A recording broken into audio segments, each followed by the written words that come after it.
Harata na, labasan na ng galing at tibay ng loob at kumpiyansa. Sa una pa lang mapapansin mo na gusto nila agad umayaw.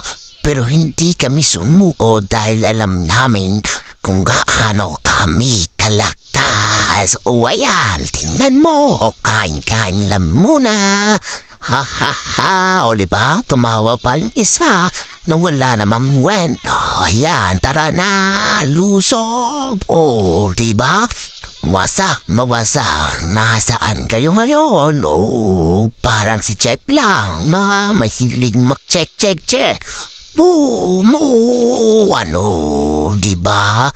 Saan na kayo? Ayan, boom! Sago pa na, sige, matirang matibay. Boom! Ayan, isa pa, habulin kita kahit nasa tower ka. Ayan, bigla kang naglaho. Boom! Rata na.